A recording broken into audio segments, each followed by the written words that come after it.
As the Third Reich crumbled in 1944, Nazi leaders scrambled to secure their future.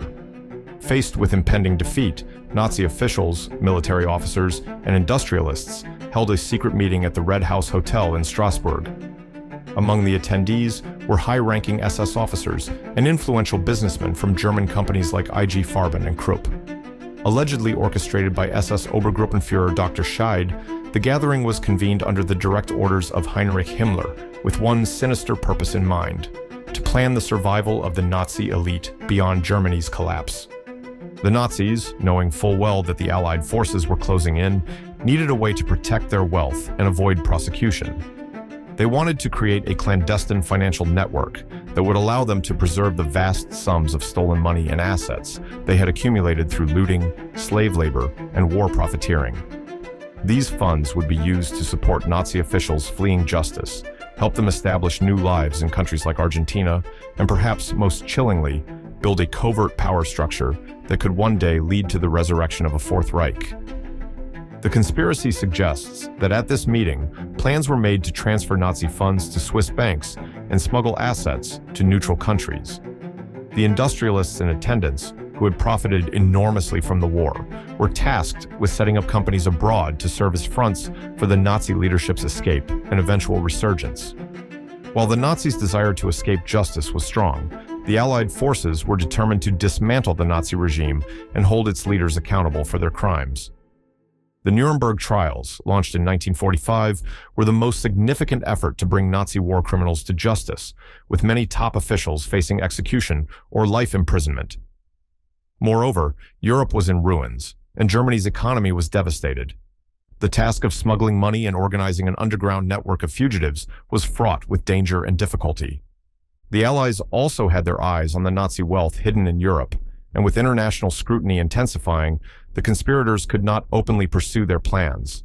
They needed to be discreet, moving assets quietly and under the radar, while orchestrating escape routes for key figures. According to conspiracy theories, following the Red House meeting, Nazi officials began putting their plans into motion.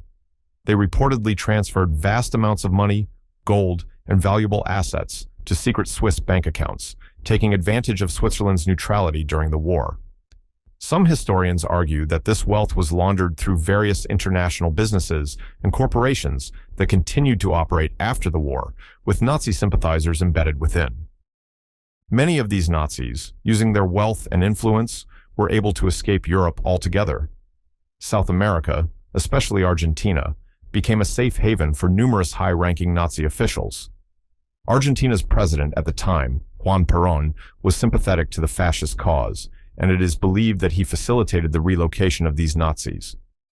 Adolf Eichmann, one of the architects of the Holocaust, lived in Argentina for years before being captured by Mossad in 1960. Other Nazis, such as Joseph Mengele, also fled to South America and evaded justice for decades. Beyond the physical escape of Nazi officials, the theory holds that the wealth stolen from Europe's Jewish population and occupied territories continued to circulate through covert channels. Certain German corporations, some of which had directly benefited from Nazi slave labor, survived the war and continued to thrive in the post-war economy.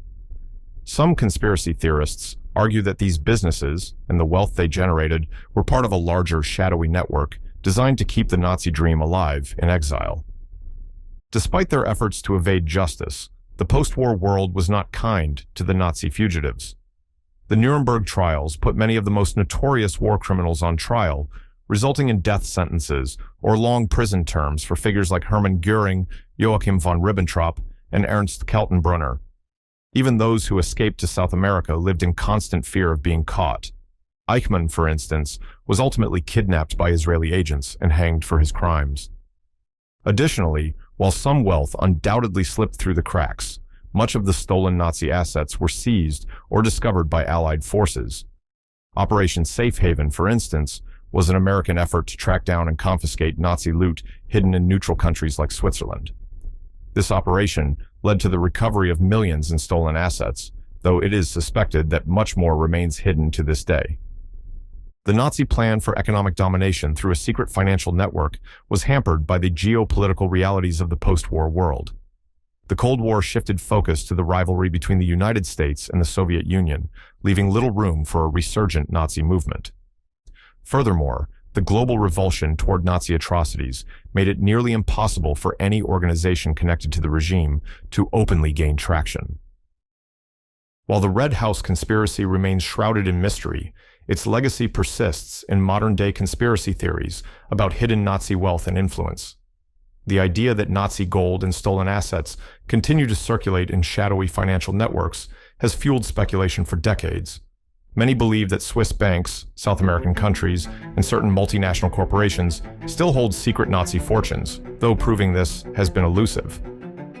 In the 1990s, Swiss banks were forced to admit that they had retained money belonging to Jewish victims of the Holocaust, leading to a multi-billion-dollar settlement with Holocaust survivors and their families.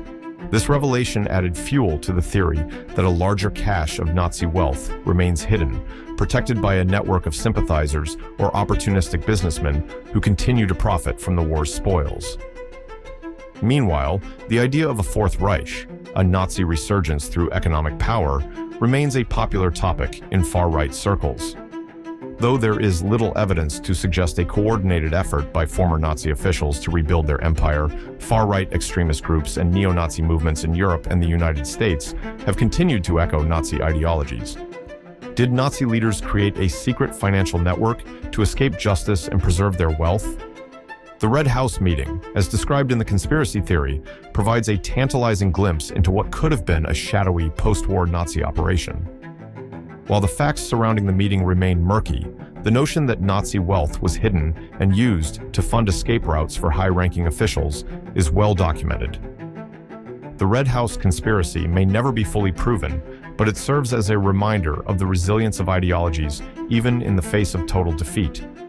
Whether through wealth, political influence, or covert networks, the legacy of Nazism continues to cast a dark shadow over history, reminding us that evil can find ways to endure, even when its empire crumbles.